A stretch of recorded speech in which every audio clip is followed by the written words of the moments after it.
Sobre el amor a Dios. San Bernardo de Claraval. Introducción por Jonathan Domingo. Introducción.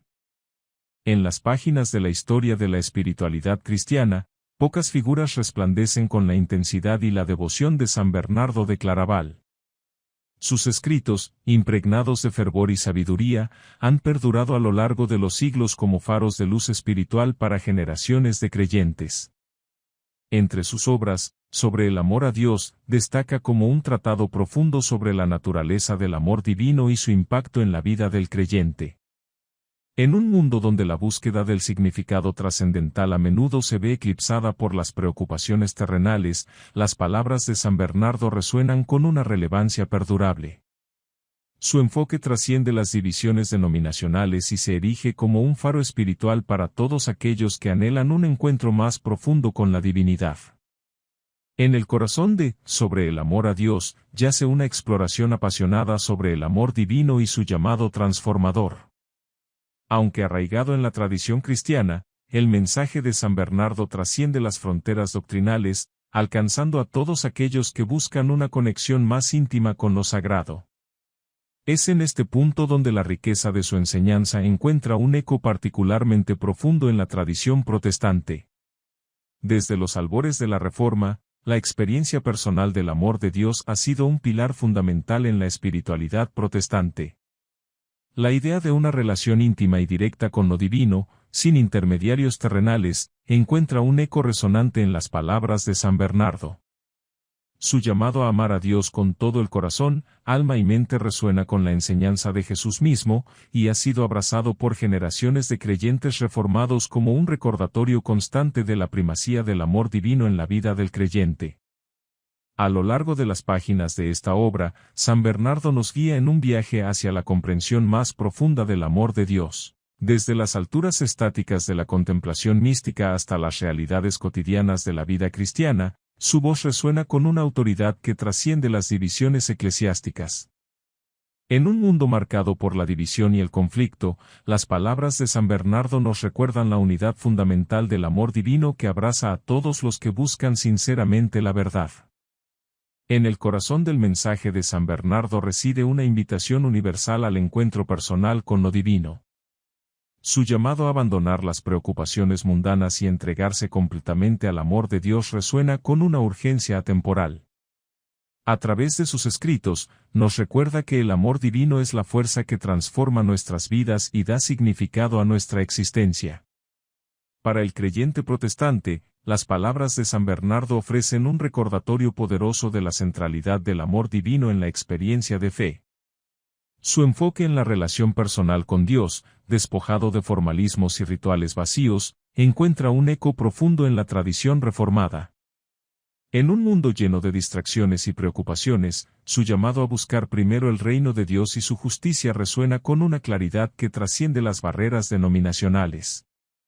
En conclusión, Sobre el amor a Dios, de San Bernardo de Claraval sigue siendo una obra atemporal que trasciende las divisiones denominacionales y habla al corazón de todo aquel que anhela un encuentro más profundo con lo divino.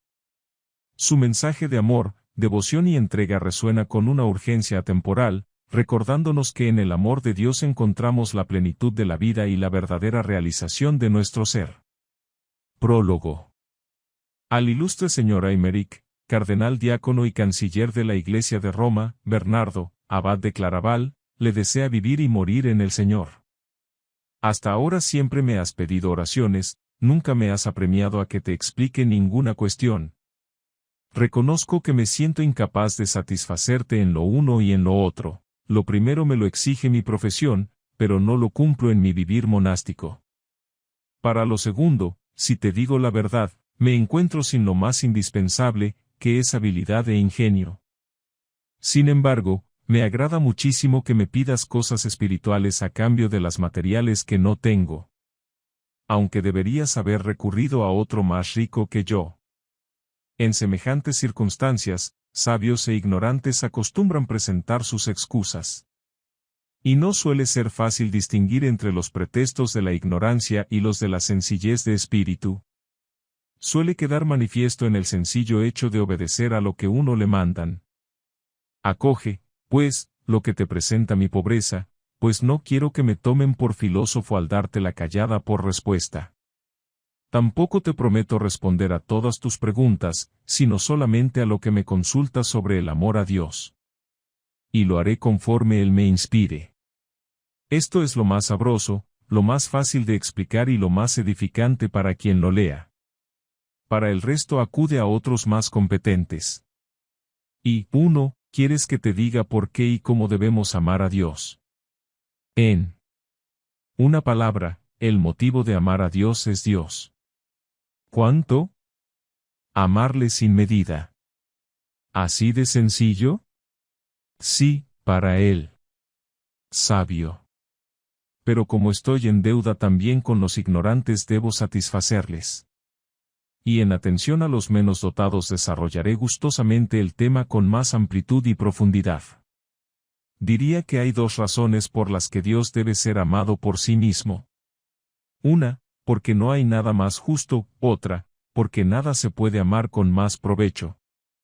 Preguntarse por qué debe ser amado Dios plantea dos cuestiones, pues podemos dudar radicalmente de dos cosas fundamentales: ¿qué razones presenta Dios para que le amemos y qué ganamos nosotros con amarle? A estos dos planteamientos no encuentro otra respuesta más digna que la siguiente: la razón para amar a Dios es Él mismo. Fijémonos, primeramente, en las razones para amarle. Dios debe ser amado por sí mismo. Mucho merece de nosotros quien se nos dio sin que le mereciéramos. ¿Nos pudo dar algo mejor que a sí mismo? Por eso, cuando nos preguntamos qué razones nos presenta Dios para que le amemos, esta es la principal: porque Él nos amó primero. Bien merece que le devolvamos el amor, si pensamos quién, a quién es y cuánto ama. Pues ¿quién es Él? Aquel a quien todo ser dice: tú eres mi Dios y ninguna necesidad tienes de mis bienes. Qué amor tan perfecto el de su majestad, que no busca sus propios intereses. ¿Y en quién se vuelca este amor tan puro? Cuando éramos enemigos nos reconcilió con Dios. Luego quien ama gratuitamente es Dios, y además, a sus enemigos. ¿Cuánto? Nos lo dice Juan: tanto amó Dios al mundo, que nos dio a su Hijo único. Y. Pablo, no perdonó a su propio Hijo, sino que lo entregó por nosotros. Y lo afirma él mismo: nadie tiene amor más grande que quien da la vida por sus amigos. Por eso mereció el justo que le amen los impíos y el omnipotente que le amen los más débiles. Podría objetarse: se comportó así con los hombres, mas no con los ángeles. Es cierto, pero porque no fue necesario. Por lo demás, el mismo que socorrió a los hombres en tan apretada situación libró a los ángeles de ella. Y el que, por amor a los hombres, los salvó del estado en que se hallaban, por ese mismo amor libró a los ángeles de caer en él. 2. Los que tienen claro esto, comprenderán con la misma claridad por qué debe amarse a Dios, esto es, por qué se merece nuestro amor. Si los incrédulos se empeñan en serlo, es justo que Dios los confunda por ingratos a los dones son que abruma al hombre para bien suyo y los tiene tan a su alcance. ¿De quién, sino de Él, recibimos el alimento que comemos, la luz que contemplamos y el aire que respiramos? Sería de necios pretender hacer una lista completa de lo que es incontable, como acabo de decir. Baste con haber citado los más imprescindibles: el pan, la luz y el aire. Los más imprescindibles, no porque sean los más trascendentes, sino los más necesarios al cuerpo. El hombre maneja una escala de valores más decisiva para ese plano superior de su ser, que es su alma, su dignidad, su ciencia, su virtud. Su dignidad radica en su libre albedrío, distintivo por el que se destaca sobre las demás criaturas y domina a los simples animales. Su inteligencia le permite, a su vez, reconocer su dignidad, no como algo propio, sino como don recibido. Finalmente, la virtud le impulsa a buscar con afán a su Creador y adherirse estrechamente a él cuando lo ha encontrado. 3. Cada uno de estos tres valores contiene una doble realidad. La dignidad se manifiesta en sí misma y en la capacidad de dominar y atemorizar a todos los animales de la tierra. La inteligencia humana asimismo en aceptar esta dignidad y cualquier otra como algo que radica en nosotros, pero que no nace de nosotros. La virtud, por su parte, se abre en dos direcciones, la búsqueda del Creador y la adhesión apasionada a Él una vez hallado. En consecuencia, la dignidad sin la inteligencia no sirve para nada, la inteligencia sin la virtud es más bien un obstáculo. Ambas cosas quedan al descubierto cuando ponemos la razón a nuestro servicio. ¿Qué gloria puede aportarte poseer algo sin saber que lo posees? Saber que posees una cosa, ignorando que no la tienes por ti mismo, implica por supuesto su gloria, pero no delante de Dios. Dirigiéndose a los que se glorían en sí mismo, dice el apóstol, ¿qué tienes que no hayas recibido? Y si de hecho lo has recibido, ¿a qué tanto orgullo como si nadie te lo hubiera dado? No pregunta solamente, ¿de qué te glorías?, sino que añade, como si nadie te lo hubiera dado. Con lo cual aclara que es reprensible, no el que se gloría de lo que tiene, sino el que no reconoce que lo ha recibido de otro. Con razón se la llama a eso vanagloria, porque no se basa en el sólido cimiento de la verdad. La auténtica gloria es de otro signo, el que esté orgulloso en el Señor, es decir, en la verdad. Y la verdad es el Señor. 4. Debes recordar siempre dos cosas, que eres y que no eres por ti mismo. Así no serás nunca orgulloso, y si te enorgulleces, no lo harás por vanagloria. Dice la Escritura que si no te conoces a ti mismo, sigas tras las huellas de las ovejas, tus compañeras. Y de hecho es así. El hombre ha sido creado como la criatura más digna. Cuando no reconoce su propia dignidad, se asemeja por su ignorancia a los animales y se degrada hasta ser con ellos partícipe de su corrupción y de su mortalidad. El que no vive como noble criatura, dotada de inteligencia, se identifica con los brutos animales. Olvida la grandeza que lleva dentro de sí, para configurarse con las cosas sensibles de fuera y terminar por convertirse en una de ellas, por ignorar que todo lo ha recibido por encima de los demás seres. Evitemos, por tanto, esa doble ignorancia de la que podemos ser víctimas. Una nos incita a buscar nuestra gloria a niveles más bajos que los nuestros. Y por la otra pretendemos atribuirnos cosas que superan nuestra capacidad, podemos encontrarlas en nosotros, pero no debemos pensar que son exclusivamente nuestras. Y con mayor cautela todavía tienes que huir de esa presunción execrable, por consciente y deliberada, que te invita a buscar la gloria propia en bienes que no son tuyos, de los que estás plenamente cierto que no te corresponden y, sin embargo, tienes el valor de usurpar la gloria ajena. La primera ignorancia carece de gloria, la segunda sí que la tiene, pero no según Dios. Y la presunción, que es un vicio plenamente consciente, se apropia de la gloria del mismo Dios.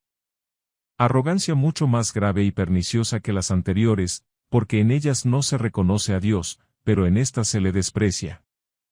Es peor y más detestable, porque, además de rebajarnos a nivel de los brutos animales, nos equiparamos a los mismos demonios. Pecado enorme la soberbia, se apropia de la gloria de su bienhechor en los dones que recibe y los considera como connaturales a sí mismo. 5. En consecuencia, a la dignidad y a la inteligencia debe acompañarle la virtud, que es su fruto. Por ella se busca y se posee al que, como dueño y distribuidor de todo bien, merece ser glorificado en todo. El que sabe y no hace lo que debe, recibirá muchos palos. ¿Por qué? Pues porque no quiso conocer el bien y practicarlo, sino al contrario, acostado, planeó el crimen. Como siervo infiel, intenta apropiarse e incluso arrebatarle la gloria de su Señor en aquellos bienes que sabe perfectamente que no son suyos. Son, por tanto, evidentes dos cosas, que la dignidad propia es inútil si no se reconoce, y que su conocimiento solo servirá de castigo si no le acompaña la virtud. Es verdaderamente virtuoso aquel a quien ni su propio conocimiento le hace daño, ni su dignidad personal le adormece, y por eso confiesa sencillamente delante del Señor, no a nosotros, Señor, no a nosotros, sino a tu nombre da la gloria. Como si dijera, Señor, no nos pertenece a nosotros mismos absolutamente nada, ni nuestro propio conocimiento, ni nuestra propia dignidad, todo lo atribuimos a ti, de quien todo procede. 6. Pero con esta digresión hemos ido demasiado lejos. Queríamos explicar cómo aun los que desconocen a Cristo saben por ley natural que deben amar a Dios por sí mismos, a través de los dones naturales que poseen en su cuerpo y en su alma. Resumiendo lo que hasta aquí hemos dicho, ¿quién ignora, aunque carezca de fe, que hemos recibido de Él todo lo necesario para nuestra vida corporal? El alimento, la respiración, la vista, todo procede del que sustenta a todo viviente, haciendo salir el sol sobre buenos y malos y enviando la lluvia a justos y pecadores. ¿Quién, por impío que sea, podrá siquiera concebir que la dignidad humana, tan refulgente en el alma, haya podido ser creada por otro ser distinto al que dice en el Génesis, hagamos al hombre a nuestra imagen y semejanza?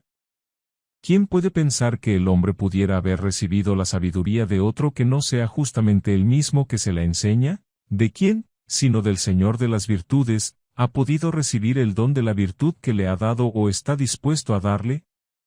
Con razón, pues, merece Dios ser amado por sí mismo, incluso por el que no tiene fe. Desconoce a Cristo, pero se conoce a sí mismo. Por eso nadie, ni el mismo infiel, tiene excusa si no ama al Señor su Dios con todo el corazón, con toda el alma y con toda su fuerza. Clama en su interior una justicia innata y no desconocida por la razón. Esta le impulsa interiormente a amar con todo su ser a quien reconoce como autor de todo cuanto ha recibido.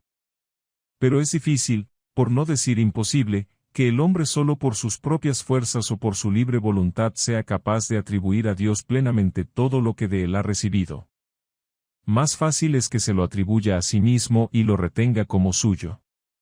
Así lo confirma la Escritura, todos sin excepción buscan sus intereses. Y también, los deseos del corazón humano tienden al mal. 3:7. En cambio, los verdaderos creyentes saben por experiencia cuán vinculados están con Jesús, sobre todo con Jesús crucificado. Admiran y se abrazan a su amor, que supera todo conocimiento, y se siente contrariado si no le entregan lo poquísimo que son a cambio de tanto amor y condescendencia. Los que se creen más amados son los más inclinados a amar, y al que menos se le da, menos ama. El judío y el pagano no. Vibran tanto ante el estímulo del amor como la Iglesia, que exclama, estoy herida de amor. Y en otro lugar, dadme fuerzas con pasas y vigor con manzanas, desfallezco de amor. Ve al divino Salomón con la diadema con que le coronó su madre, al único del Padre, cargado con la cruz, cubierto de llagas y salivazos al Señor de la majestad, al autor de la vida y de la gloria, traspasado con clavos, harto de oprobios y dando la vida por sus amigos. Al contemplar este cuadro, se le clava en lo más hondo de su alma el dardo del amor y exclama, dadme fuerzas con pasas y vigor con manzanas, desfallezco de amor. Donde nacen las granadas. Estas son las granadas que la esposa, introducida en el huerto del amado, coge del árbol de la vida. Han cambiado su sabor, que ahora saben a pan celestial, y tiene el color de la sangre de Cristo. Contempla a la muerte vencida y el triunfo del que acaba de morir. Contempla a los cautivos como suben del infierno a la tierra y de la tierra hasta los cielos, para que cuanto existe en los cielos, en la tierra y en los abismos, doble su rodilla ante el nombre de Jesús. Advierte cómo la tierra, condenada a dar cardos y abrojos, vuelve a florecer con la gracia de la nueva bendición. Recuerda aquellas palabras, mi carne ha vuelto a florecer, le alabaré con toda mi alma. Y le gustaría hacer un ramo con las manzanas de la pasión que tomó del árbol de la cruz y con las flores de la resurrección, cuya exquisita fragancia invita a su esposo a frecuentar sus visitas. 8. Y al final exclama, qué hermoso eres, amado mío, qué agraciado. Nuestro lecho está cubierto de flores. Quien muestra el lecho indica claramente lo que desea. Y al decir que está cubierto de flores, insinúa suficientemente como espera conseguir su deseo, no por sus méritos propios, sino por las flores del campo que bendijo el Señor. A Cristo le encantan las flores. Por eso eligió Nazaret para ser concebido y criarse allí. Al esposo celestial le deleitan esos aromas y se adentra gustosamente, siempre que puede, en el tálamo de nuestro corazón si lo encuentra cubierto de flores y cuajado de frutos. Donde ve un alma entregada a la meditación continua de la gracia de su pasión o de su gloriosa resurrección, allí acude presurosamente. Los tesoros de la pasión son de la cosecha del año anterior, de los siglos transcurridos bajo el imperio del pecado y de la muerte, sazonados en la plenitud de los tiempos. Las señales de la resurrección son las flores de la nueva primavera, maduradas por la gracia del nuevo verano, cuya espléndida cosecha será la resurrección universal al final de los tiempos. Ya ha pasado el invierno, dice, las lluvias han cesado y se han ido, brotan las flores en la vega. Quiere decir que llegaron los calores estivales con aquel que deshizo el hielo de la muerte y lo cambió por la templada bonanza de una vida nueva. Todo lo hago nuevo, dice. Siembra su carne en la muerte y florece en la resurrección. Con su fragancia reverdece en nuestros campos y valles la aridez, se templan las escarchas y revive la muerte. 9. Bellas son estas nuevas flores y frutos, y ante la hermosura de los campos, que exhalan tan dinas fragancias, el Padre se deleita en el Hijo que todo lo renueva, y dice, aroma de un campo lleno de flores, que bendijo el Señor, es el aroma de mi Hijo. Y repletó de verdad, pues todos nosotros recibimos de su plenitud. Pero la esposa escoge libremente las flores que prefiere y tomar las manzanas. Purifica con ellas la intimidad de su propia conciencia y convierte su corazón en un cómodo lecho perfumado para acostar al esposo. Si deseamos acoger con frecuencia a Cristo como huésped, debemos tener siempre en nuestros corazones la garantía de nuestra fidelidad a la misericordia de su muerte y a la fuerza de su resurrección. Así lo decía David, Dios ha dicho una cosa, y dos cosas he escuchado, que tú, Dios, tienes el poder, tú, Señor, la lealtad. De ambas poseemos un testimonio irrefutable, Cristo, que murió por nuestros pecados, resucitó para justificación nuestra, ascendió para ser nuestro intercesor, envió al Espíritu Santo como consolador nuestro y volverá para ser nuestra plenitud. Dio a conocer su misericordia en la muerte y manifestó su poder en la resurrección, y ambas a la vez en el resto de sus obras. 10. Estas son las manzanas y las flores que la esposa pide para alimentarse y confortarse. Pienso que ella teme se enfríe y languidezca fácilmente el ímpetu de su amor si no le reaniman con estos estímulos, hasta que, introducida ya en la alcoba pueda recibir los abrazos tan añorados, y diga, su izquierda reposa bajo mi cabeza y con su diestra me abraza amoroso. Entonces percibirá y experimentará por sí misma como todas las pruebas de amor, recibidas en la primera venida, son de su mano izquierda. Pero comparadas con la dulzura inefable de los abrazos de su derecha, apenas son perceptibles. Y tendrá así experiencia de lo que tantas veces ha leído, la carne no sirve de nada, solo el espíritu da vida, como de aquello otro, mi espíritu es más dulce que la miel, poseerme, más sabroso que un panal de miel. La frase siguiente, mi recuerdo perdurará en la serie de los siglos, quiere decir que mientras dura este mundo con generaciones que vienen y van, siempre serán consolados los elegidos con la experiencia prolongada de su recuerdo, ya que no pueden saciarse con su presencia. Por eso quedó escrito, saborean el recuerdo de tus inmensas bondades. ¿Quiénes? Los mismos que son mencionados un poco antes, una generación pondera tus obras a la otra. El recuerdo corresponde al tiempo presente, la presencia, en cambio, al reino de los cielos. La presencia es la gloria de los elegidos, recibidos ya en la eternidad, el recuerdo sirve de consuelo para los que todavía peregrinan en este mundo. 4:11. Ahora nos interesa saber quiénes pueden consolarse con el recuerdo de Dios. Por supuesto no los rebeldes y contumaces, a quienes van dirigidas estas palabras. Ay de vosotros, los ricos, porque ya tenéis vuestro consuelo, sino esos otros que pueden decir de verdad, rehusó consolarse mi alma, añadiendo también, pero me acordé de Dios y me deleité. Justo es que, por no gozar de su presencia, se recreen con el recuerdo de sus bienes futuros, y que cuantos rechazan el consuelo de lo transitorio se sientan compensados con el recuerdo de la eternidad. Estos son los que buscan al Señor, no los que buscan sus intereses, sino el rostro del Dios de Jacob. los que buscan a Dios y anhelan su presencia, gozan de su continuo y dulce recuerdo, no para saciarse, sino para suspirar por la saciedad plena. Precisamente el que es nuestro verdadero alimento lo dice de sí mismo: el que me come siempre quedará con hambre de mí. Y uno que se alimentó de él, exclama: me saciaré cuando aparezca tu gloria. Dichosos ya desde ahora los que tienen hambre y sed de justicia, porque llegará un día en que ellos, y no otros, se verán saciados. ¡Ay de ti, generación malvada y perversa! ¡Ay de ti, pueblo necio e insensato, que sientes náuseas con su recuerdo y te horrorizas con su presencia! Es justo, porque no quieres liberarte ahora de la trampa del cazador. Los que apetecen hacerse ricos en este mundo, caen en los lazos del diablo. Tampoco podrás evadirte un día de aquella espantosa palabra. Duras y terribles palabras, ide, malditos, al fuego eterno. Son mucho más tremendas que aquellas otras que escuchamos al celebrar todos los días el memorial de su pasión en la liturgia: el que como mi carne y bebe mi sangre, tiene la vida eterna. Es decir, el que recuerda mi muerte y, siguiendo mi ejemplo, mortifica los miembros de su cuerpo, tiene la vida eterna. En otras palabras, si sufrís conmigo, reinaréis conmigo. A pesar de ello, son muchos los que hoy no aceptan estas palabras, y se marchan diciendo, no con la lengua, pero sí con los hechos: este modo de hablar es intolerante. ¿Quién puede admitir eso? La gente de corazón rebelde y de espíritu infiel a Dios, por confiar más en las falaces riquezas, sufre al oír la palabra de la cruz y le resulta insoportable el recuerdo de la pasión. Entonces, ¿cómo podrá soportar en su presencia el peso de esta otra palabra: apartaos de mí, malditos, al fuego eterno, preparado por el diablo y sus ángeles?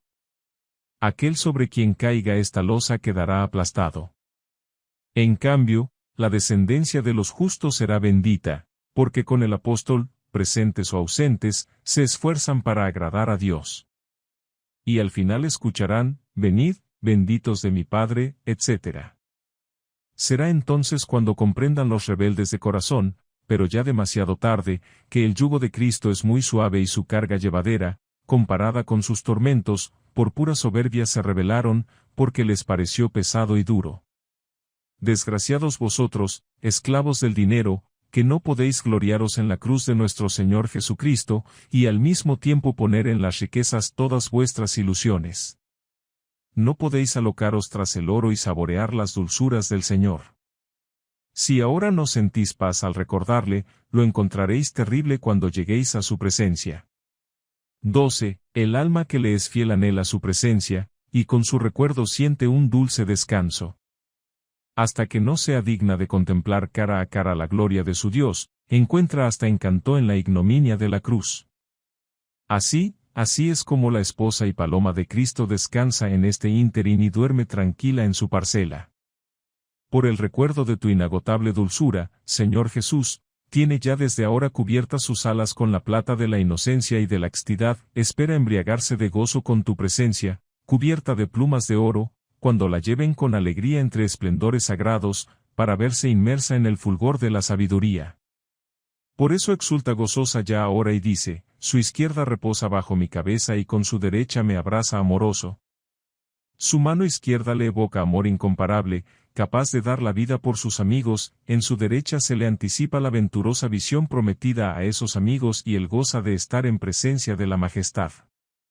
Con razón se atribuye a la mano derecha la visión divina deificante y el gozo infinito de su divina presencia. Lo expresa en aquel tierno cantar: delicias eternas junto a tu derecha. Y a la mano izquierda se le asigna con acierto ese recordado amor presente para siempre, porque, mientras pasa la maldad, en él reposa y descansa la esposa. 13. La mano izquierda del esposo sostiene la cabeza de la esposa, para que se recline y se apoye en él, esto es, para que las tendencias de su espíritu no se encorven, inclinándose hacia los deseos carnales, porque el cuerpo moral es lastre del alma y la tienda terrestre abruma la mente pensativa.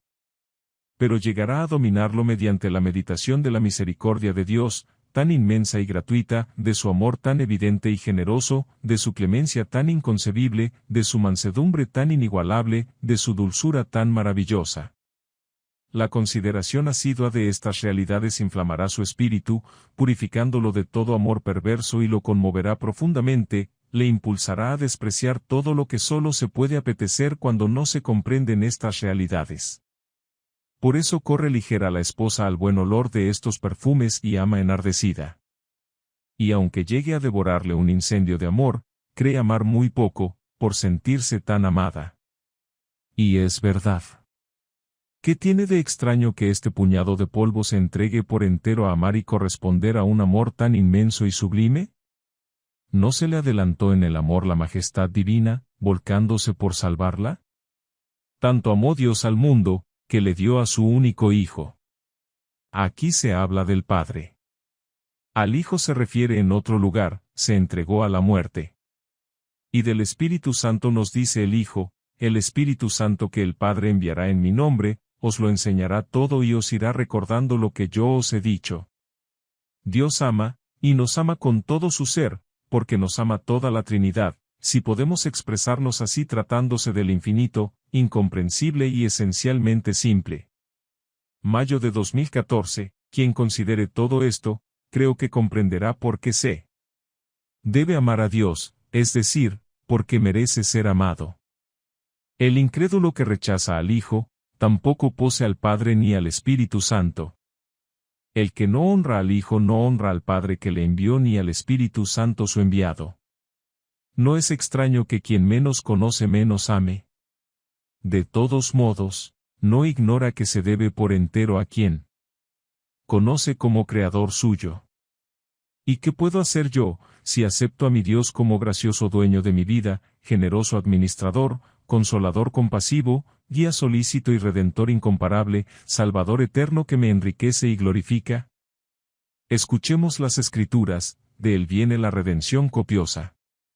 Entró una vez en el santuario, realizada la redención eterna. Hablando de su protección, dice el salmista, no desampara a sus santos, los guardará por toda la eternidad. Y con relación a su generosidad, una medida buena, apretada, colmada, rebosante, será derramada en vuestro seno. En otro lugar, lo que ojo nunca vio, ni oreja oyó, ni hombre alguno ha imaginado, Dios lo ha preparado para los que le aman. Respecto a la gloria, esperamos al Salvador y Señor Jesucristo, que transformará la bajeza de nuestro ser, reproduciendo en nosotros el esplendor del suyo. Los padecimientos del tiempo presente no son nada comparados con la gloria que va a revelarse, reflejada en nosotros. Nuestras penalidades momentáneas y ligeras nos producen una riqueza eterna, una gloria que la sobrepasa desmesuradamente, y nosotros no ponemos la mira en lo que se ve, sino en lo que no se ve. 15. ¿Cómo podré corresponder yo con el Señor por todos los beneficios? La razón y la justicia natural obligan a entregarse sin reservas a aquel de quien todo lo hemos recibido, amándole con todo nuestro ser. Pero la fe me intima a amarle mucho más porque me hace ver claramente que debo amarle más que a mí mismo. No solo me ha dado todo lo que soy, sino que se me ha entregado a sí mismo.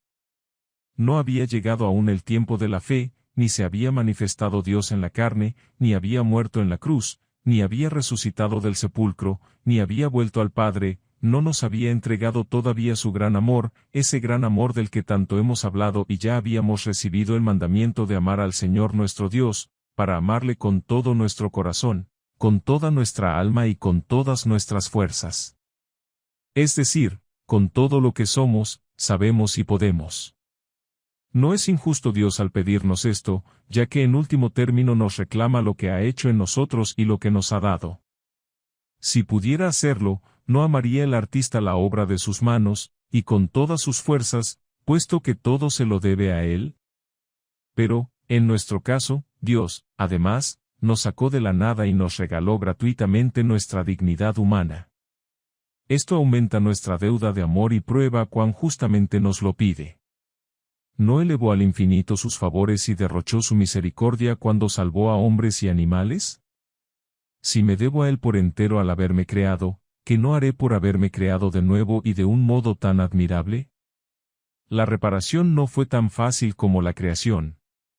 Lo mandó y fueron creados, el hombre y todo cuanto existe. Pero el que hizo en mí tantas maravillas con una sola palabra, para restaurarme tuvo que hablar mucho, hacer muchos milagrosos y padecer en duros trabajos, no solo duros, sino hasta indignos. ¿Cómo pagaré al Señor todo el bien que me ha hecho? En su primera obra me dio mi propio ser, en la segunda el suyo. Y al dárseme a mí, me devolvió lo que yo era. Si me había dado el ser y me lo ha devuelto, me debo a él por mí, y por doble motivo. ¿Qué puedo ofrecerle a Dios por Dios mismo? Aunque me ofrezca 1000 veces, ¿qué soy yo comparado con él? ¿Cómo debe ser amado Dios? 16. Al llegar a este punto, fíjate en qué medida, más aún, como merece Dios ser amado por encima de toda medida. Vuelvo a resumir brevemente lo que ya he dicho. Él nos amó primero. Él, tan excelso, tan extraordinaria y gratuitamente, a nosotros, tan ruines y pobres como somos. Dije también que la medida del amor a Dios es amarle sin medida. Por otra parte, el objeto de nuestro amor a Dios es el mismo, un ser inmenso e infinito. ¿Cuál será la meta y medida de nuestro amor? ¿Y si nuestro amor no puede ser algo que se ofrece gratuitamente, sino una deuda a la que se responde? Nos ama la inmensidad, la eternidad y el amor, que supera toda comprensión. Ama a Dios, cuya grandeza es infinita, cuya sabiduría es ilimitada, cuya paz supera todo entendimiento. ¿Y nosotros, le responderemos con medida? Cuánto te amo, Señor, mi fortaleza, mi alcázar, mi libertador. Eres lo más deseable y amable que puede imaginarse. Dios mío, ayuda mía. Te amaré según tú me lo concedas y yo pueda, mucho menos de lo debido, pero no menos de lo que puedo. No puedo amar como debo ni me obliga a más de lo que puedo. Podré más si aumentas mi capacidad, mas nunca llegaré a lo que te mereces. Tus ojos veían mi insuficiencia, pero en tu libro están todos registrados, los que hacen todo cuando pueden, aunque no pueden hacer cuanto deben. Con esto queda bien explicado, a mi parecer, cómo debemos amar a Dios, y qué méritos tiene para ello. Hablo de los méritos que tiene, y no de cuán excelentes sean. Porque nadie es capaz de comprenderlos, sentirlos y expresarlos. 17. Veamos ahora cuánto nos beneficia este amor. Pero, ¿existe comparación posible entre lo que vemos y la realidad? A pesar de ello, no vamos a dejar de considerarlo, aunque no sea exactamente como lo vemos. Cuando nos preguntábamos, hace unos momentos, ¿por qué y cómo debe ser amado Dios?, dije que la pregunta abarca dos aspectos distintos. ¿Por qué? Es decir, ¿por qué razones debemos amarle y cuáles son las consecuencias que se derivan en favor nuestro? Ya he hablado antes de los derechos de Dios, no como se lo merece, sino como yo fui capaz de expresarme. Ahora debo decir algo sobre el premio que Dios otorgará a los que le aman. Premios al amor de Dios. Quien ama a Dios no queda sin recompensa, aunque debamos amarle sin tener en cuenta ese premio. El amor verdadero no es indiferente al premio, pero tampoco debe ser mercenario, pues no es interesado. Es un afecto del corazón, no un contrato. No es fruto de un pacto, ni busca nada análogo. Brota espontáneo y se manifiesta libremente. Encuentra en sí mismo su satisfacción. Su premio es el mismo objeto amado.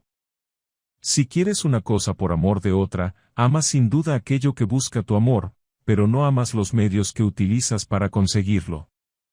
Pablo no predica para comer, come para predicar, porque el objeto de su amor no es comer, sino anunciar el Evangelio. El auténtico amor no busca recompensa, pero la merece. Al que todavía no ama, se le estimula con un premio, al que ya ama, se le debe, y al que persevera en el amor, se le da. En la vida ordinaria atraemos con promesas y premios a los que se resisten, no a los que se deciden espontáneamente.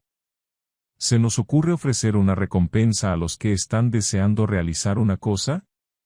Nadie, por ejemplo, da dinero al hambriento para que coma, ni al sediento para que beba, ni menos aún a una madre para que dé de mamar al hijo de sus entrañas. Estimulamos con ruegos o salarios a una persona para que cerque su viña, cave la tierra de sus árboles o construya su propia casa. Con mayor razón, quien ame a Dios no buscará otra recompensa para su amor que no sea el mismo Dios. Si espera otra cosa, no ama a Dios, sino aquello que espera conseguir. 18. Todos los seres dotados de razón, por tendencia natural, aspiran siempre a lo que les parece mejor, y no están satisfechos si les falta algo que consideran mejor. Por ejemplo, quien tiene una esposa bella, se le van los ojos y el corazón tras otras más hermosas, quien viste buenas ropas, quiere otras mejores, el rico envidia a otro más rico, el que posee grandes fincas y herencias, sigue adquiriendo campos y más campos, aumentando su hacienda con increíble avidez. Los que viven en mansiones regias y grandes palacios, no cesan de ampliar los edificios, y llevados de su capricho, derriban, construyen y los cambian de forma. ¿Qué diremos de los hombres encumbrados en el honor? ¿No los vemos insaciables de ambición y ávidos de los más altos puestos? Resulta que nunca consiguen lo que desean, porque en estas cosas nunca existe lo absolutamente bueno y perfecto. Lo cual no es nada extraño. Es imposible que encuentre felicidad en las realidades imperfectas y vanas quien no la halla en lo más perfecto y absoluto. Por eso es una gran necedad y locura anhelar continuamente lo que no puede saciar ni aquietar el apetito. Poseas lo que poseas, codiciarás lo que no tienes, y siempre estarás inquieto por lo que te falta. El corazón se extravía y vuela inútilmente tras los engañosos halagos del mundo.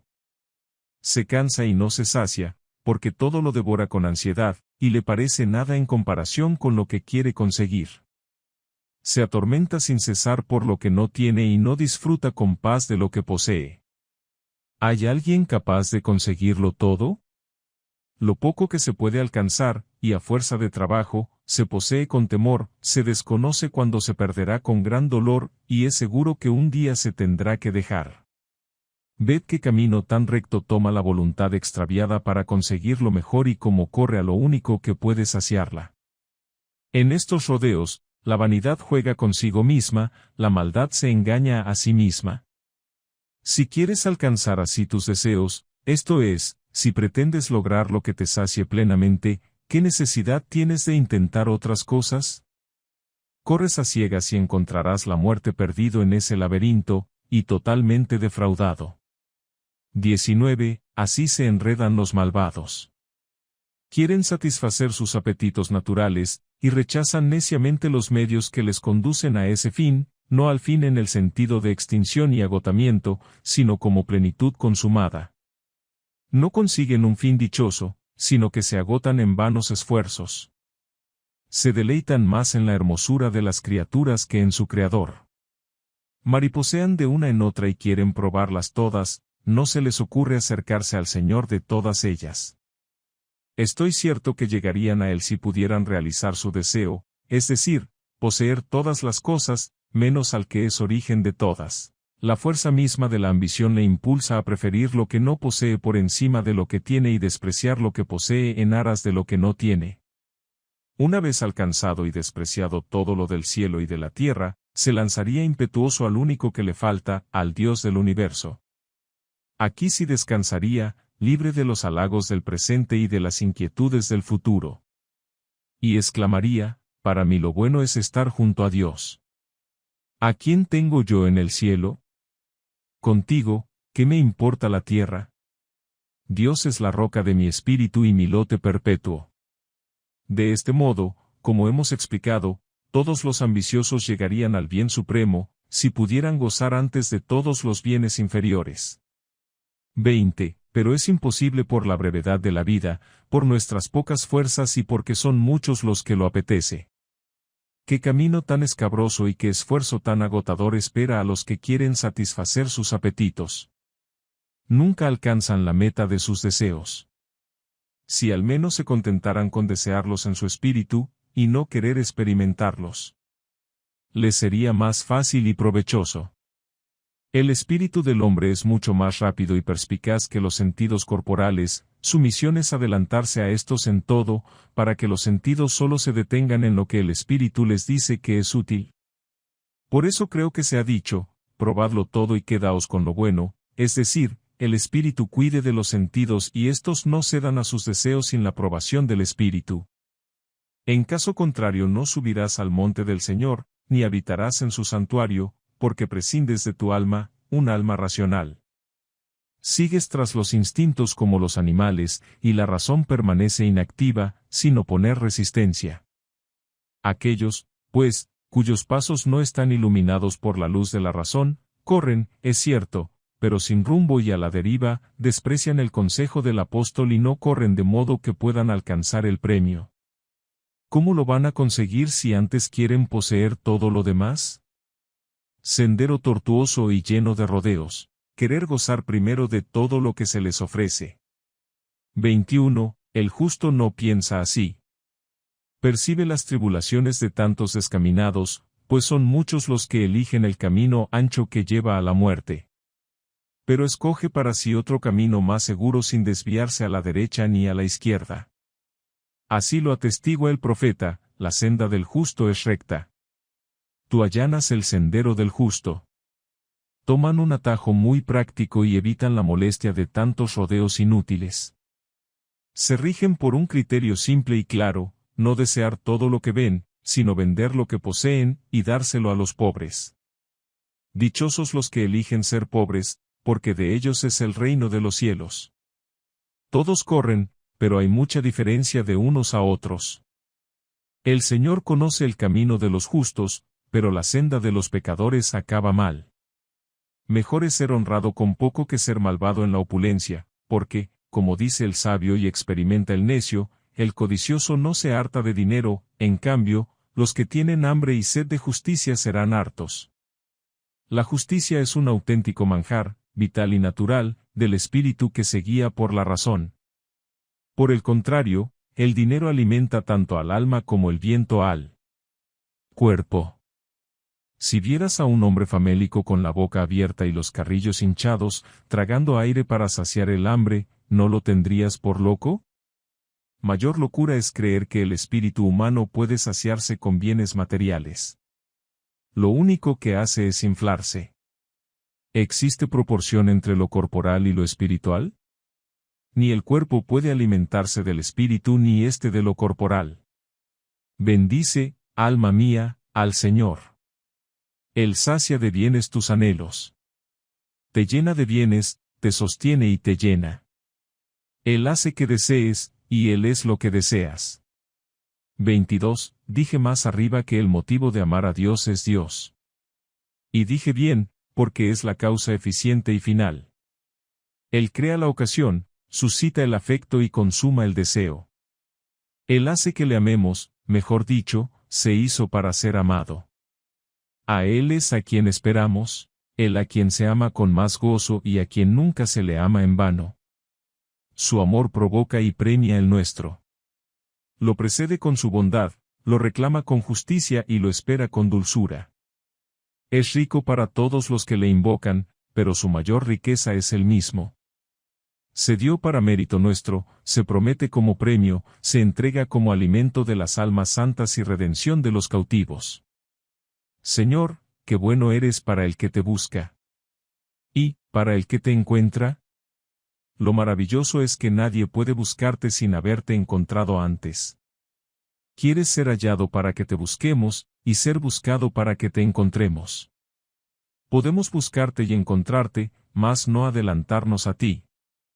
Pues, aunque decimos, por la mañana irá a tu encuentro mi súplica, nuestra plegaria es tibia si no la inspiras tú. Y ahora, después de haber hablado de la perfección de nuestro amor, expliquemos su origen. 8:23. El amor es uno de los 4 afectos naturales. Los conocemos muy bien, y no hay por qué nombrarlos. Si proceden de la naturaleza, lo más razonable es que sirvan, antes de todo, al autor de la naturaleza. Por eso el mandamiento primero y más importante es, amarás al Señor tu Dios, etc. Primer grado del amor, el hombre se ama por sí mismo. Como la naturaleza es tan frágil y enfermiza, la propia necesidad le impulsa a amarse, en primer lugar a sí misma. Es el amor carnal, por el cual el hombre se ama a sí mismo antes que a ninguna otra cosa. Solamente se preocupa de sí mismo, como dice la Escritura, primero es lo animal, después lo espiritual. Este amor no se intima con ningún precepto, es innato. ¿Quién aborrece su propia carne? Pero este amor suele deslizarse y derramarse en exceso, y no contento con seguir el cauce materno, se desborda e inunda los campos del placer. Inmediatamente le sale al paso, como fuerte dique, aquel otro precepto: amarás al prójimo como a ti mismo. Es muy justo que quien participa de la misma naturaleza, participe también de la gracia, sobre todo de aquella gracia que viene con la naturaleza. Y si le resulta gravoso atender a las necesidades de los demás e incluso complacer sus caprichos, corríjase primero de los suyos propios, y así quedará libre de toda culpa. Compadézcase de sí mismo, todo lo que quiera, pero no se olvide de compadecer igualmente al prójimo. La ley de la vida y de la disciplina te impone el freno de la templanza, para que no corras tras la concupiscencia, y te pierdas, no sea que sirvas con los bienes naturales al enemigo del alma, que es el placer. Es mucho mejor y más honesto compartir estos bienes con el prójimo que con el enemigo. Si atiendes al consejo del sabio, y te apartas de las pasiones, si escuchas al apóstol, y te contentas con tener lo necesario para comer y vestir, si no te pesa apartar tu amor, un poco al menos, de los deseos de la carne que combaten contra el alma, estoy convencido de que eso que niegas a tu enemigo, lo compartirás sin dificultad con quien comparte su naturaleza contigo. Tu amor, entonces, será puro y bueno, lo que niegas a tus propios gustos, lo vuelcas en las necesidades de los hermanos. Y de este modo, el amor carnal se convierte en social, porque se extiende al bien común. 24. Pero, ¿qué puedes hacer si, por compartir con el prójimo, vas a carecer tú hasta de lo necesario? Pedírselo, con plena confianza, al que da a todos con abundancia, al que abre su mano y colma de favores a todo viviente. Es imposible que no dé gustoso lo necesario el que tantas veces nos concede vivir en la abundancia. Además lo dice él mismo: buscad ante todo el reino de Dios, y todo eso se os dará por añadidura. Promete dar lo necesario al que se priva de lo superfluo por amor al prójimo. Buscar el reino de Dios e invocarle contra el dominio del pecado implica llevar el yugo de la sobriedad y de la templanza y no permitir que el pecado reine en tu cuerpo mortal. Y es de justicia compartir los bienes de la naturaleza con el que tiene tu misma naturaleza. 25. Mas para que el amor al prójimo sea perfecto, es menester que nazca de Dios, y que Él sea su causa. De otra suerte, ¿cómo podrá amar limpiamente al prójimo quien no le ame en Dios? Y no podrá amarle en Dios si no ama a Dios. Conviene, pues, amar primeramente a Dios, para amar al prójimo en Él. Dios se hace amar, y hace amables todas las cosas. Porque creó la naturaleza y la conserva. La creó de tal modo, que necesita continuamente ser atendida por su mismo Creador. Sin Él no pudo existir, ni puede subsistir. Para que la criatura lo sepa, y no se atribuya con soberbia los beneficios recibidos, el mismo Creador prueba al hombre con el saludable misterio de la tribulación. Esa prueba le hace desfallecer, pero Dios le auxilia y le libera, así Dios es glorificado, como merece, por el hombre. Porque lo vemos escrito: invócame en el día de la angustia, yo te libraré, y tú cantarás mi gloria. De esta manera, el hombre carnal y animal, que solo sabía amarse a sí mismo, comienza a amar también a Dios por su propio interés, experimenta con frecuencia que en Él puede todo lo que es bueno, y sin Él no puede nada. Segundo grado del amor, el hombre ama a Dios por sí mismo. 9. 26. El hombre ama ya a Dios, pero todavía por sí mismo, no por Él. Es una gran prudencia comprender lo que uno puede por sí mismo, y lo que puede con la ayuda de Dios, y tratar de no ofender al que te mantiene íntegro. Mas cuando las tribulaciones son numerosas, acudimos sin cesar a Dios, y recibimos continuamente de Él la salvación. ¿Cómo no va a enternecer esa gracia salvadora al pecho y corazón más duro, y hacer que el hombre ame a Dios, no ya por sí mismo, sino también por Él? Tercer grado del amor, el hombre ama a Dios por él mismo. La continua indigencia obliga al hombre a recurrir a Dios con súplicas incesantes. Esta costumbre crea una satisfacción. Y la satisfacción permite experimentar cuán suave es el Señor. De este modo, la experiencia de su bondad, mucho más que el propio interés, le impulsa a amar limpiamente a Dios. Como decían los samaritanos a la mujer que les había anunciado la llegada del Señor, ya no creemos por tu palabra, pues nosotros mismos hemos oído y conocido que este es verdaderamente el Salvador del mundo. Digamos también nosotros a nuestra carne, ya no amamos a Dios por tus necesidades, sino porque nosotros mismos hemos probado y sabemos que dulce es el Señor. La carne habla, en cierta manera, a través de sus necesidades, y confiesa llena de gozo los favores que experimenta en sí misma. Quien así se siente afectado cumple sin dificultad el precepto de amar al prójimo. Ama a Dios de verdad y, en consecuencia, todo lo que es de Dios. Ama con pureza, y no le pesa cumplir un mandamiento puro, porque la obediencia del amor purifica su corazón. Ama justamente, y se adhiere de buen grado al mandamiento justo. Con razón es grato este amor, pues es gratuito. Es puro, porque no se cumple solo de palabra y de lengua, sino con las obras y de verdad. Es justo, pues da tanto como recibe. El que así ama, ama como Él es amado. Y no busca sus intereses, sino los de Jesucristo, como Él mismo buscó los nuestros. Mejor aún, nos buscó a nosotros mismos. Así ama el que dice, alabad al Señor porque es bueno.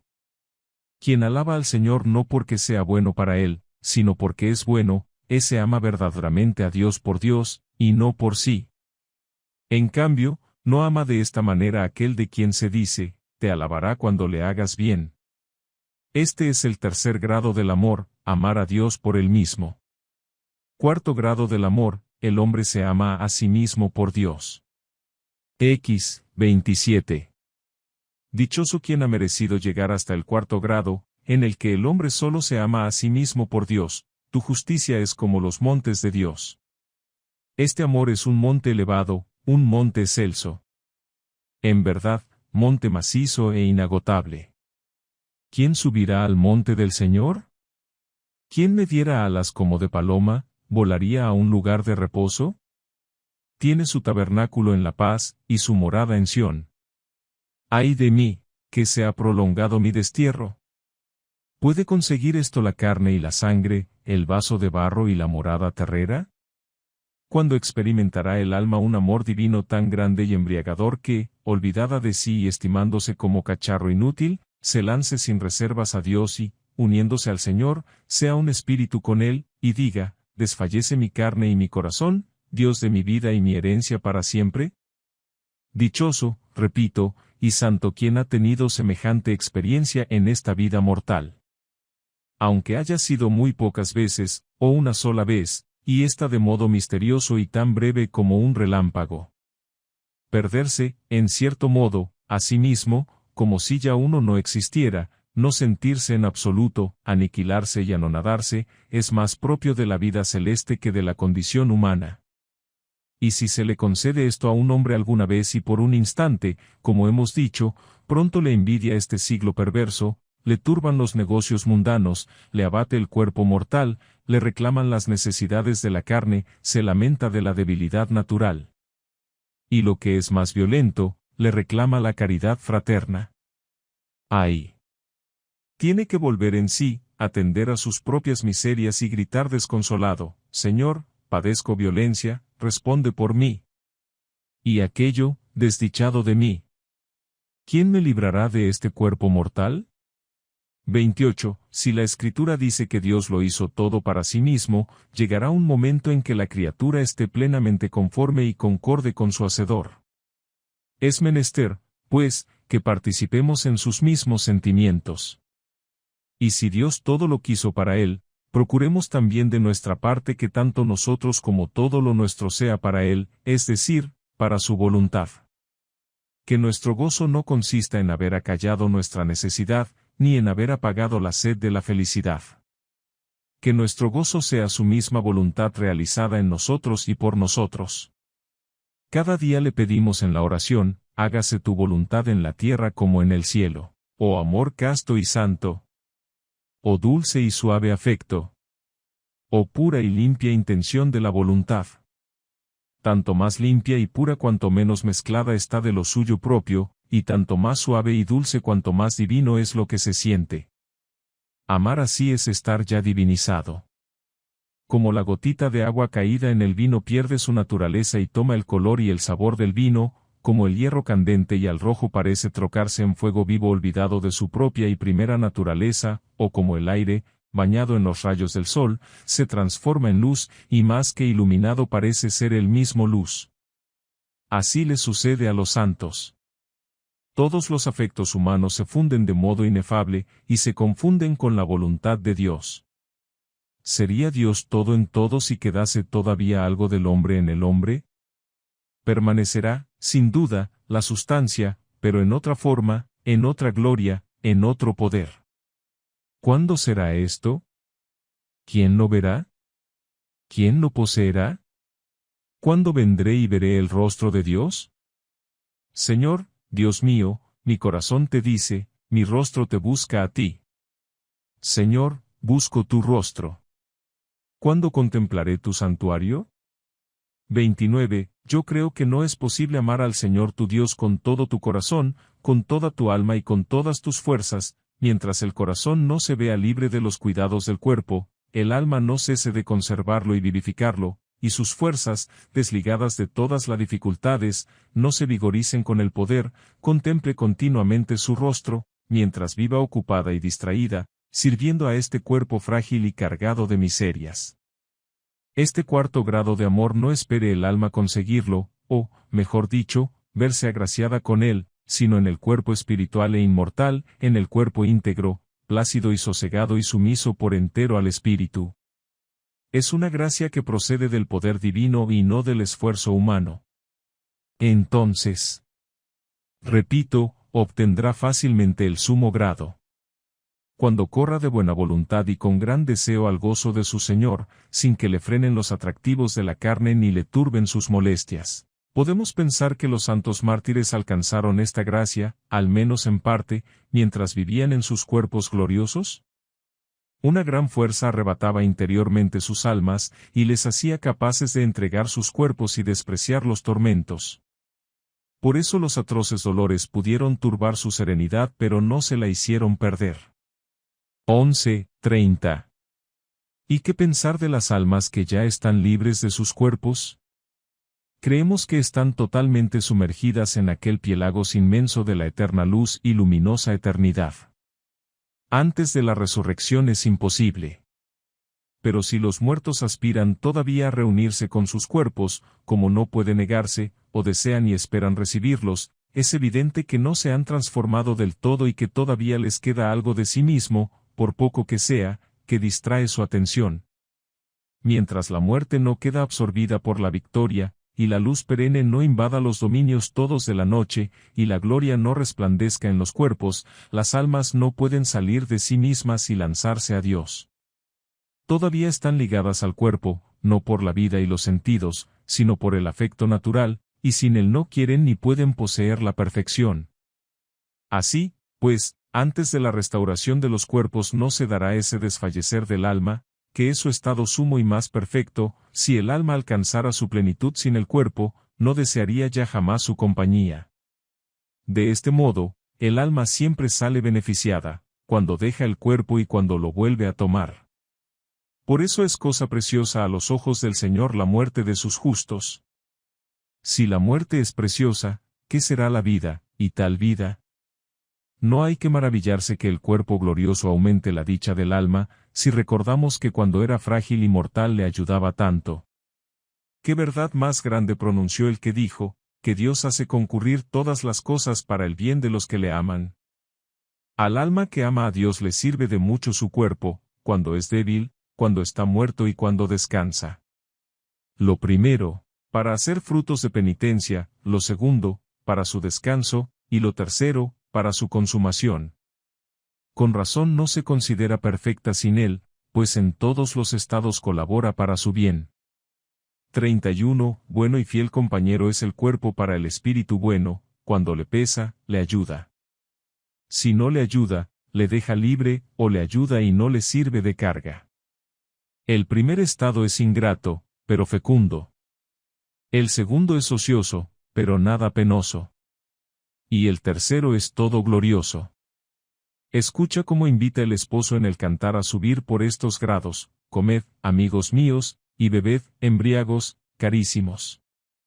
A los que trabajan con el cuerpo les llama a comer, a los que descansan, privados del cuerpo, les invita a beber, y a los que vuelve a tomar el cuerpo les anima a que se embriaguen y les llama carísimos, es decir, llenísimos de caridad. A los otros les da solamente el nombre de amigos, porque gimen todavía oprimidos por el peso del cuerpo y son amados por la caridad que tienen. Y si están libres de los lazos de la carne, son tanto más amados cuanto más prontos y desembarazados. Están para amar. Con mucho mayor motivo que estos, merecen llamarse y ser amadísimos los que han recibido la segunda estola, tomando de nuevo los cuerpos gloriosos. Se lanzan libres y ardientes a amar a Dios, porque nada tienen en sí mismos que les solicite o los demore. Esto no lo disfrutan los otros estados. En el primero se lleva el cuerpo con trabajo, y en el segundo se espera al mismo cuerpo con cierto deseo. 32. En el primero el alma fiel come su pan, pero con el sudor de su rostro. Permanece todavía en la carne y vive de la fe, que debe ser fecunda por la caridad, ya que la fe sin obras está muerta.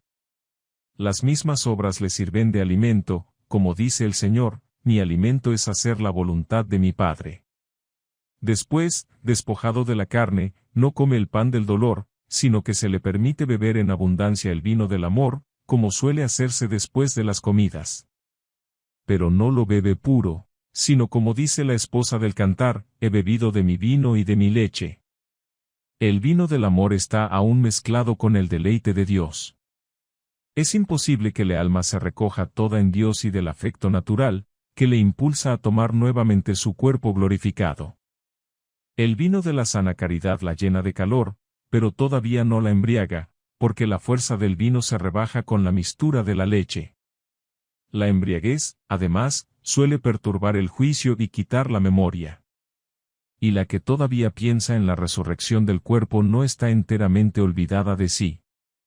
Cuando éste aparezca resucitado, lo único que le falta, ¿qué le impedirá salir de sí misma, lanzarse toda hacia Dios y hacerse completamente de semejante de sí, porque se le concederá asemejarse a Dios? Se le permite beber en la copa de la sabiduría, de la que se ha dicho: qué maravilloso es el cáliz que embriaga.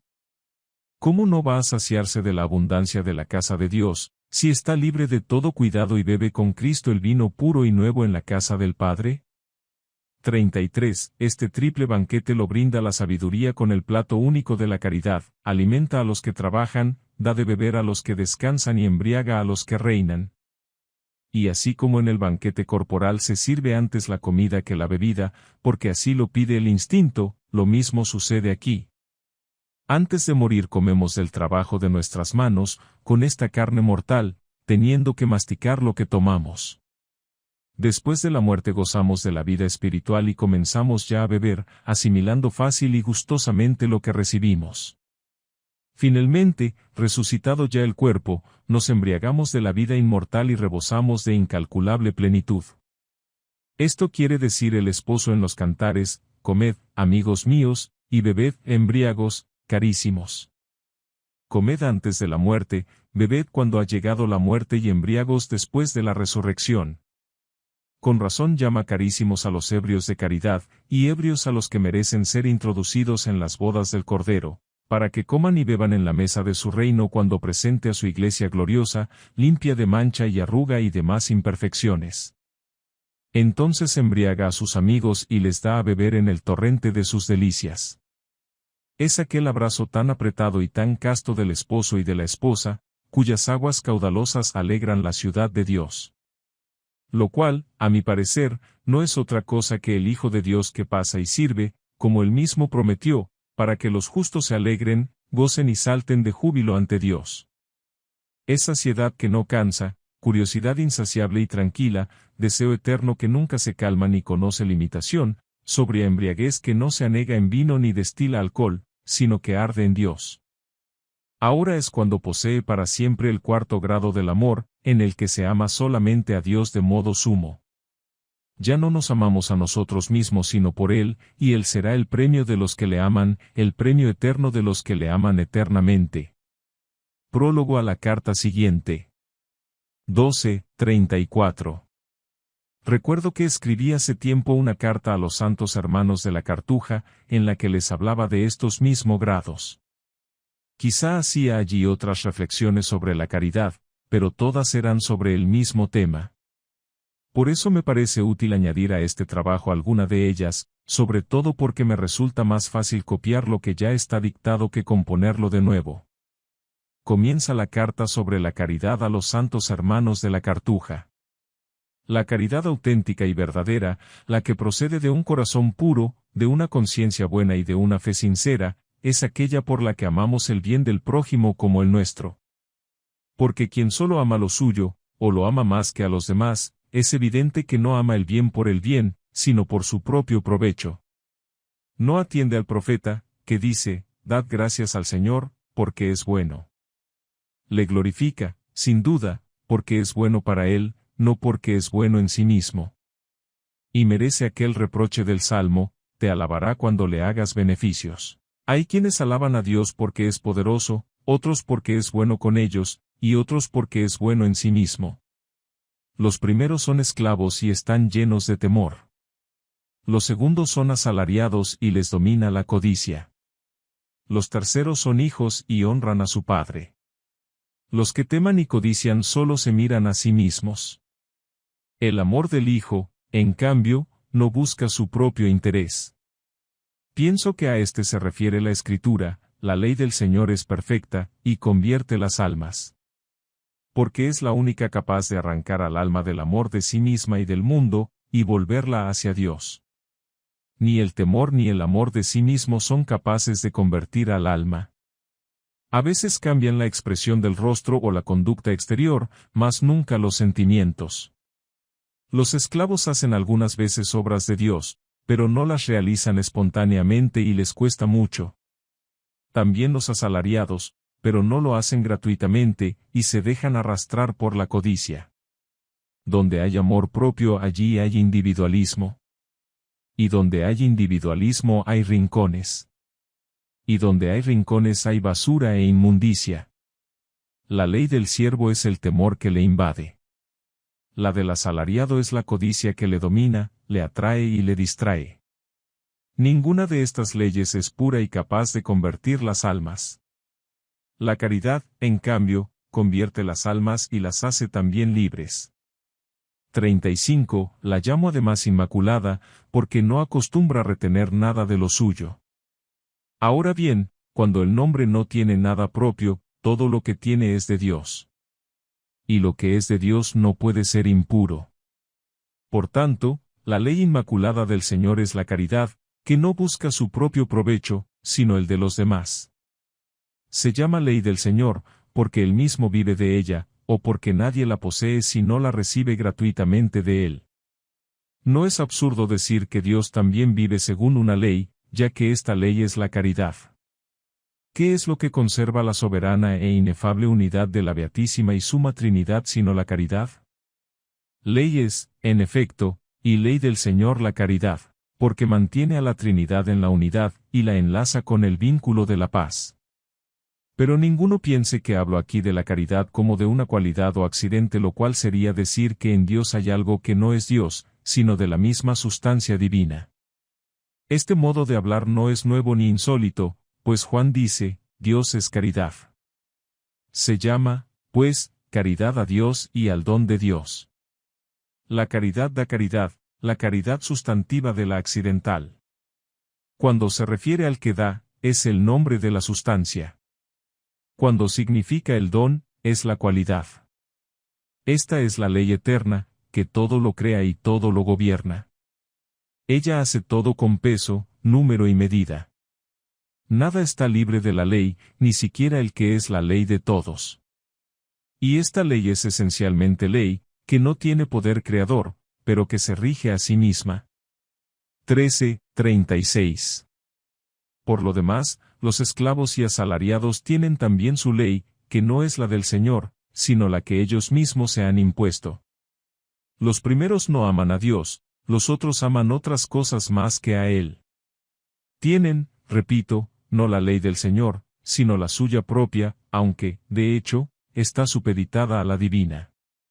Han podido hacer su propia ley, pero no han podido sustraerse al orden inmutable de la ley eterna. Yo diría que cada uno se fabrica su ley cuando prefiere su propia voluntad a la ley eterna y común, queriendo imitar perversamente a su Creador. Porque así como Él es la ley de sí mismo y no depende de nadie, también estos quieren regirse a sí mismo y no tener otra ley que su propia voluntad. Qué yugo tan pesado e insoportable el de todos los hijos de Adán, que aplasta y encorva nuestra cerviz y pone nuestra vida al borde del sepulcro. Desdichado de mí. ¿Quién me librará de este cuerpo de muerte, que me abruma y casi me aplasta? Si Él, Señor, no me hubiera ayudado, ya habitaría mi alma en el sepulcro. Este peso oprimía al que sollozaba y decía, ¿por qué me haces blanco tuyo, cuando ni a mí mismo puedo soportarme? Al decir, ni a mí mismo puedo soportarme, indica que se ha convertido en ley de sí mismo y en autor de su propia ley. Y al decir a Dios, me haces blanco tuyo, muestra que no puede sustraerse a la ley de Dios. Porque es propio de la ley santa y eterna de Dios que quien no quiere guiarse por el amor, se obedezca a sí mismo con dolor. Y quien desecha el yugo suave y la carga ligera de la caridad, se ve forzado a aguantar el peso intolerable de la propia voluntad. De este modo tan admirable y justo, la ley eterna convierte en enemigos suyos a quienes la rechazan, y además los mantiene bajo su dominio. No trascienden con su vida la ley de la justicia, ni permanecen con Dios en su luz, en su reposo y en su gloria. Están sometidos a su poder y excluidos de su felicidad. Señor, Dios mío, ¿por qué no perdonas mi pecado y borras mi culpa? Haz que arroje de mí el peso abrumador de la voluntad propia y respire con la carga ligera de la caridad. Que no me obligue el temor servil ni me consuma la codicia del mercenario, sino que sea tu espíritu quien me mueva. El espíritu de libertad que mueve a tus hijos, de testimonio a mi espíritu que soy uno de ellos, que tengo la misma ley que tú y que soy en este mundo un imitador tuyo. Los que cumplen el consejo del apóstol, no tengáis otra deuda con nadie que la del amor mutuo, imitan a Dios en este mundo y no son esclavos ni mercenarios, sino hijos. 14:37. Así, pues, tampoco los hijos están sin ley, a no ser que alguien piense otra cosa por aquello de la Escritura, la ley no es para los justos.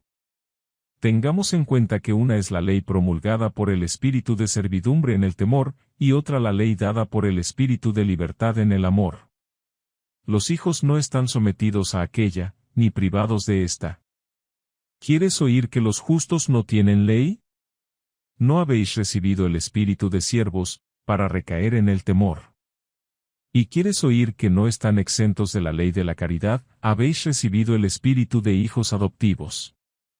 Escucha por fin al justo, que confiese lo uno y lo otro. No está sometido a la ley, ni privado de ella. Con los que viven bajo la ley, me hago como si yo estuviera sometido a ella, no estándolo. Con los que están fuera de la ley, me hago como si estuviera fuera de la ley, no estando yo fuera de la ley, sino bajo la ley de Cristo. Por eso no se dice, los justos no tienen ley, o los justos están sin ley, sino, la ley no es para los justos. Es decir, no se les ha impuesto a la fuerza, sino que la reciben voluntariamente y les estimula dulcemente. Por eso dice tan hermosamente el Señor, tomad mi yugo sobre vosotros. Como si dijera, no os lo impongo a la fuerza, tomadlo vosotros si queréis, porque de otro modo no hallaréis descanso, sino fatiga en vuestras almas. 38. Buena, pues, y dulce es la ley de la caridad. No solo es agradable y ligera, sino que además hace ligeras y fáciles las leyes de los siervos y asalariados. No las suprime, es cierto, pero ayuda a cumplirlas, como dice el Señor, no he venido a abrogar la ley, sino a cumplirla. Modera la de unos, ordena la de otros y suaviza la de todos. Jamás irá la caridad sin temor, pero éste será casto. Jamás le faltarán deseos, pero estarán ordenados. La caridad perfecciona la ley del siervo inspirándole devoción. Y perfecciona la del mercenario ordenando sus deseos. La devoción unida al temor no lo anula, lo purifica. Le quita solamente la pena que siempre acompaña al temor servil. Pero el temor permanece siempre puro y filial. Porque aquello que leemos, la caridad perfecta hecha fuera el temor, se refiere a la pena, que, como dijimos, va siempre unida al temor. Es una figura retórica en la que se toma la causa por el efecto. La codicia, por su parte, se ordena rectamente cuando se le une la caridad. Se rechaza todo lo mal, a lo bueno se prefiere lo mejor, y solo se apetece lo que es bueno en vistas a un bien mejor. Cuando, con la gracia de Dios, se consigue esto, se ama el cuerpo, todos los bienes del cuerpo se aman por el alma por Dios, y a Dios por sí mismo. 15:39. Pero como somos carnales y nacemos de la concupiscencia de la carne, es necesario que nuestros deseos o nuestro amor comience por la carne. Bien dirigida, avanza de grado en grado bajo la guía de la gracia, hasta ser absorbida por el Espíritu, porque no es primero lo espiritual, sino lo animal, y después lo espiritual. Debemos llevar primero la imagen del hombre terrestre y después la del celeste. El hombre comienza por amarse a sí mismo, es carne, y no comprende otra cosa fuera de sí mismo. Cuando ve que no puede subsistir por sí mismo, comienza a buscar a Dios por la fe y amarle porque lo necesita. En el segundo grado ama a Dios. Pero por sí mismo, no por Él. Sus miserias y necesidades le impulsan a acudir con frecuencia a Él en la meditación, la lectura, la oración y la obediencia. Dios se le va revelando de un modo sencillo y humano, y se le hace amable. Y cuando experimenta cuán suave es el Señor, pasa al grado tercero, en el que ama a Dios no por sí mismo, sino por Él. Aquí permanece mucho tiempo, y no sé si en esta vida puede hombre alguno elevarse al cuarto grado, que consiste en amarse solamente por Dios. Díganlo quienes lo hayan experimentado, yo lo creo imposible. Sucederá, sin duda, cuando el siervo bueno y fiel sea introducido en el gozo de su Señor y se sacie de la abundancia de la casa de Dios. Olvidado por completo de sí, y totalmente perdido, se lanza sin reservas hacia Dios, y estrechándose con Él se hace un espíritu con Él. Pienso que esto es lo que sentía el profeta cuando decía, entraré en las maravillas del Señor. Señor, recordaré solo tu justicia. Sabía muy bien que, cuando entrara en las grandezas espirituales del Señor, se vería libre de todas las miserias de la carne y no tendría que pensar más en ella. Totalmente espiritualizado, recordará únicamente la justicia de Dios. 40. Entonces todos los miembros de Cristo podrán decir de sí mismos lo que Pablo decía de la cabeza, a Cristo lo conocimos según la carne, pero ahora ya no es así. Allí nadie se conocerá según la carne, porque la carne y la sangre no pueden poseer el reino de Dios. No porque deje de existir allí nuestra carne, sino porque se verá libre de todo apetito. El amor carnal será absorbido por el amor del Espíritu, y nuestros débiles afectos humanos quedarán, en cierto modo, divinizados. La red de la caridad que ahora sondea en este mar espacioso y profundo, y recoge en su seno toda clase de peces, se adapta a todos y se hace solidaria de su buena o mala fortuna. Se alegra con los que están alegres y llora con los que están tristes. Mas cuando llegue a la playa, separará como peces malos todo lo triste, y tomará solamente lo agradable y gozoso. ¿Podremos ver acaso a Pablo hacerse débil con los débiles, consumirse con los que se escandalizan, si allí no hay ya flaquezas ni escándalos? Y llorará por los que no hacen penitencia, si allí no existen ya el pecador ni el penitente. En aquella ciudad no hay tampoco lágrimas ni lamentos por los condenados al fuego eterno con el diablo y sus ángeles. En sus calles corre un río caudaloso de alegría, y el Señor ama sus puertas más que las tiendas de Jacob. porque en las tiendas se disfruta el triunfo de la victoria, pero también se siente el fragor de la lucha y el peligro de la muerte. En aquella patria no hay lugar para el dolor y la tristeza, y así lo cantamos, están llenos de gozo todos los que habitan en ti. Y en otra parte, su alegría será eterna. Imposible recordar la misericordia donde solo reina la justicia. Por eso, si ya no existe la miseria ni el tiempo de la misericordia, tampoco se dará el sentimiento de la compasión.